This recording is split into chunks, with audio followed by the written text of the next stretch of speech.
ජාතියත් ඉවරයි, ආගමත් ඉවරයි, රටත් ඉවරයි. දන්සල් ලෙෆ්ට් පිස්සු හැදෙනවා. පහුගිය දවසක මේ උතුරේ අමිලන් කියන පුවත්පත වාර්තා කරනවලු. දෙමළ ජනසංහාරය සිහිපත් කිරීමේදීනේ අදයි. උතුරේ පත්තරවල එහෙම යද්දී දකුණේ දිවයින පත්තර යනවා. කොටි නායකයන් උතුරේ සිහි කරනවා කියලා. ජාතියත් ඉවරයි, ආගමත් ඉවරයි, රටත් ඉවරයි. ඒ පාර බෞද්ධ කොටිය වෙනස් කරන්නද හදන්නේ මු? දන්සල් ලෙෆ්ට් පිස්සු හැදෙනවා. රතු කොටියත් හොඳයි. දන්සල් වෙත ජනතාව කැඳවීම සඳහා බෞද්ධ කොඩිය භාවිතා කිරීම මින් ඉදිරියට සපුරා තහනම් බව බෞද්ධ කටයුතු කොමසාරිස්වරයා ප්‍රකාශ කරයි. ඒ වෙනුවට කහ පැහැති කොඩිය පමණක් භාවිතා කළ යුතු බව ඔහු අවධාරණය කරයි. අපේ රටේ ජනමාධ්‍යයට ප්‍රවෘත්තියක් හරිහැටි වාර්තා කරයි. ඒත් එක්ක භාෂාව භාවිතයට හරියට උපදෙස් දෙන්නු. ඔතන කියන්නේ දන්සල් වලට මිනිස්සු ගේන්න. බෞද්ධ කොඩිය වනන්න එපා කියලා මිසක් බෞද්ධ කොඩිය අපේ රටෙන් ඉවත් කරනවා කියලා අදහසක් නෙවෙයි. මේ අහපන්කො බව.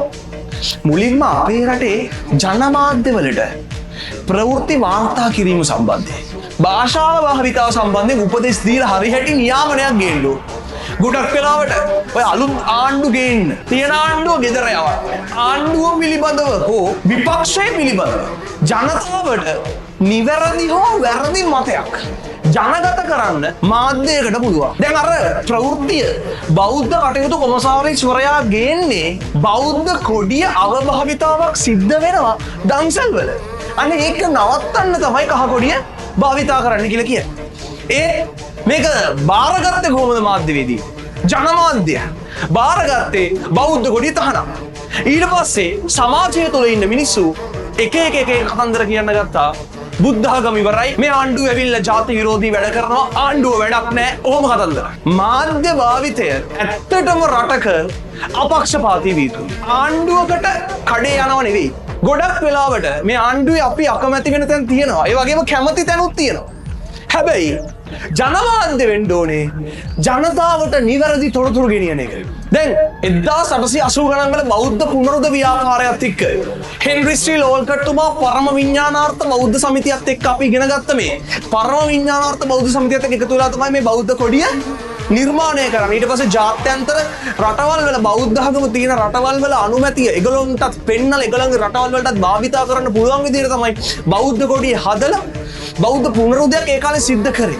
එතකොට දැන් මේ වර්තමානයේ තුල මේ ඇවිල්ලා තියෙන ගැටලුවත් එක්ක බුද්ධ ආගමේ ඉදිරි ගමන පිළිබඳව යම් ප්‍රකාශ සිද්ධ කරනවා මේ ජනමාධ්‍යයන්ගේ වැරදි තොරතුරු භාවිතා කිරීමත් එක්ක. ජනමාධ්‍ය ඇත්තටම නිවැරදි තොරතුරු මිනිසුන්ට ගෙනිච්චා.